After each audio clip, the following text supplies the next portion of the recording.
We're gonna start this defining disability presentation here. What we want to go through here is a little introduction of ourselves, and then we're going to focus on the topic of disability and defining what either the government or private insurance would consider to be a disability. So we've got Mark Mappa and Steve Wilhusen. We're with Mappa Wealth Management. Between the two of us, we've got 45 years servicing clients, being in the financial services industry. Mark is 28 years in financial planning experience, and he's got what I like to call the alphabet soup after his name. He's got so many designations it fills up the entire page. Me, I'm Steve Wilhusen. I've got 18 years of financial planning experience and some financial planning designations as well. I'm going to let Mark go into the AFE. This is a company that we've just subscribed to and we're very proud of. I'll let him tell you a little bit about that. Yes, good morning, everybody. Mark Mappa. We just affiliated with an organization called the Association of Financial Educators. And what that organization does is link financial advisors who want to give back to the community as far as education on different topics regarding wealth management, financial planning. So they'll go into different companies and offer to their employees free workshops, lunch and learns on topics that they have of interest. So we're really excited to be part of this group, and there's a lot of opportunity to help further educate the public out there. This is also a venture we're doing to help educate the public, which is our little partnership here with the American Liver Foundation. We provide a myriad of different financial services for people. If any of these bullet points on the screen come up as something that you may want to ask us questions about individually, please go ahead and contact us. Our information will be at the end of this presentation if you want to send an email or a phone call. But we do more than just insurance planning. We do a lot of financial planning and investment planning as well. So our contact information, our website is www.mappawm.com.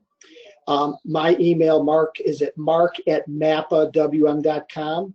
And Steve's direct email is Steve, S-T-E-V-E, @mappawm.com. Okay, let's get into the topic here. So what we're going to talk about here is essentially defining disability.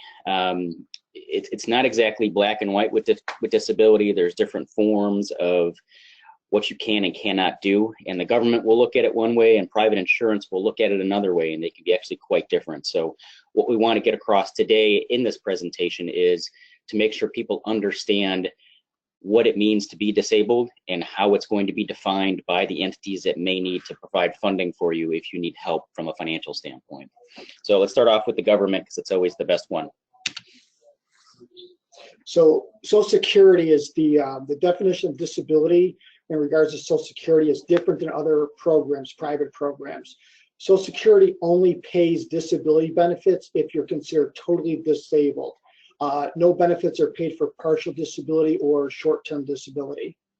So what that basically means is that you have to be completely unable to do virtually anything for the Social Security to pay out. It's not like they're going to pay you a portion of what they're going to of the benefit might be. It's simply an all or none type of thing with the government. And let's see, the way they go about considering is if you're disabled is a couple of different bullet points, and these all have to come into play. It's not like just one or the other, it's all of them. So the first one obviously is you can't do the work that you did before, which is they call kind of like an own occupation. If you simply can't do the work that you were accustomed to doing beforehand, that's going to be one of the check marks that they have on their slides of whether or not you can be, they're going to determine you as disabled.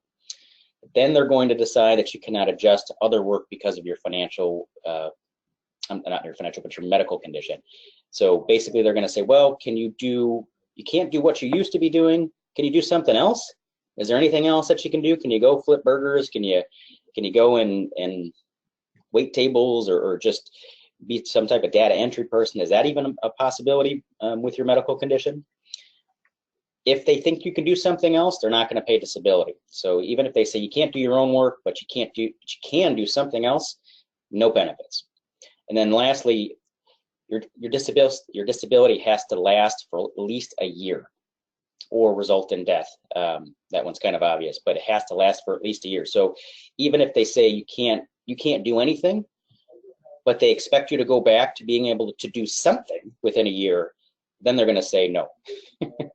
So it's actually quite difficult to get Social Security to pay out. I think it's kind of like when you walk into an office and they say no right when you step in the door. That's kind of the experience that you're going to get when you go into the Social Security office looking for benefits. It's going to be as soon as you open the door, they say no. Yeah, so this is a strict definition of disability. The Social Security program rules assume that working families have access to other resources to prove support during periods of short-term disabilities, including workers' comp, insurance, savings, and investments. So in a nutshell, not only do you have to be fully disabled, but it's usually a big challenge to get approved by Social Security for disability benefits. Steve and I personally know a number of people, unfortunately, that had to apply for disability, and it took them 2, 3, 4, 5 times for them to be approved. It's a real challenge, doctor's notices, and even with that, they typically, it's almost 100% that they decline you the first time out.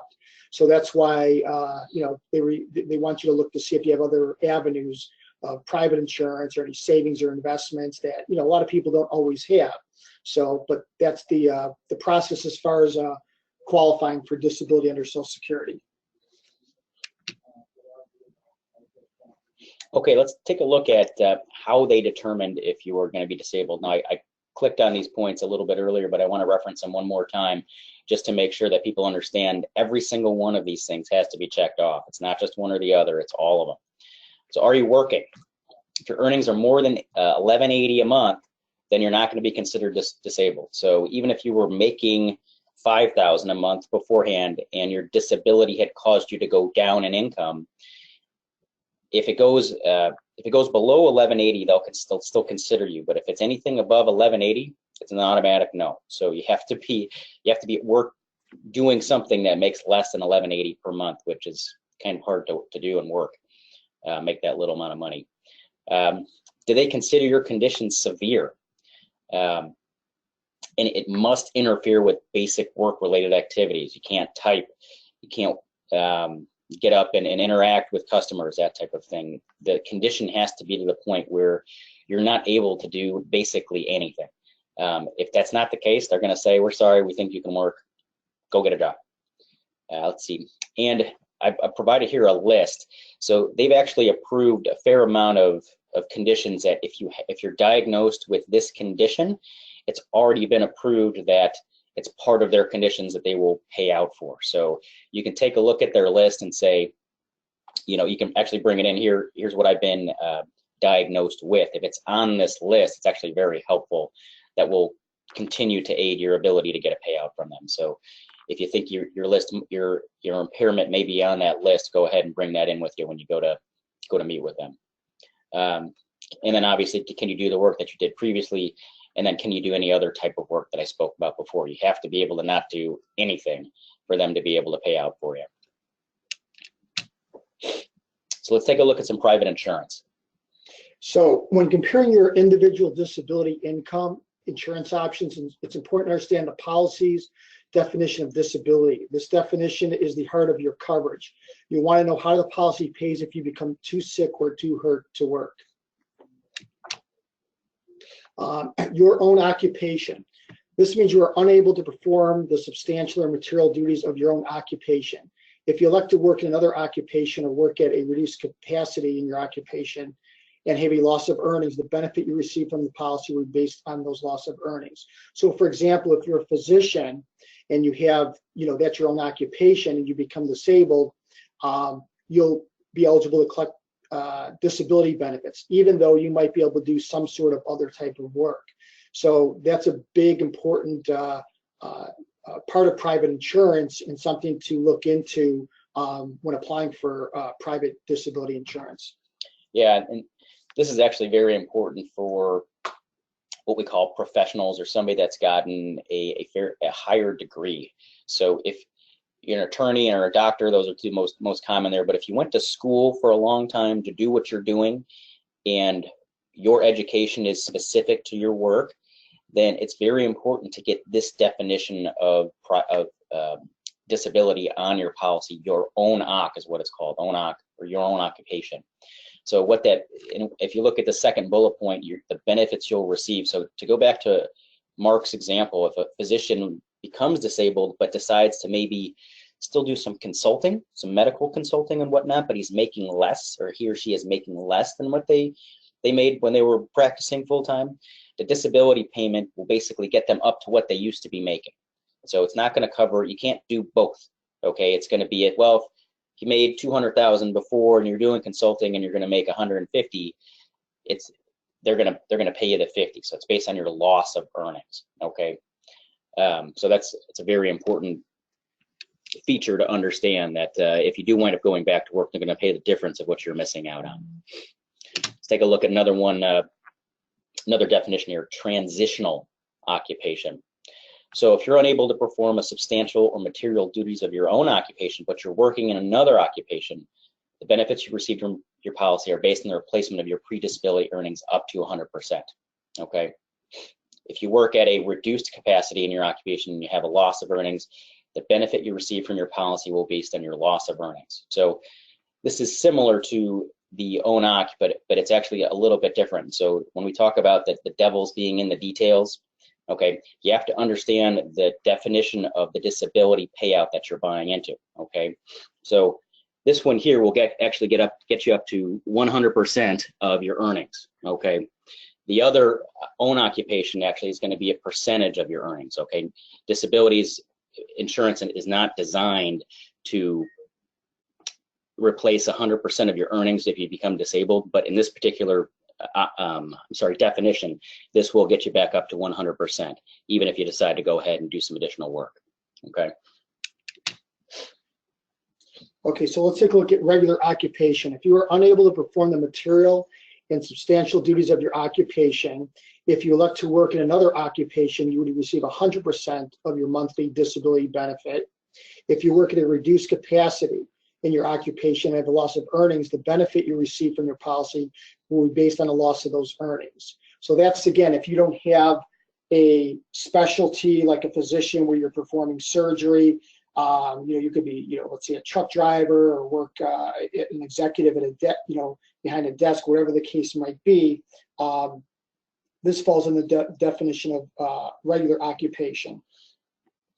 Okay, so a little bit different. One's professional, one's basically a non-degreed profession, that type of thing.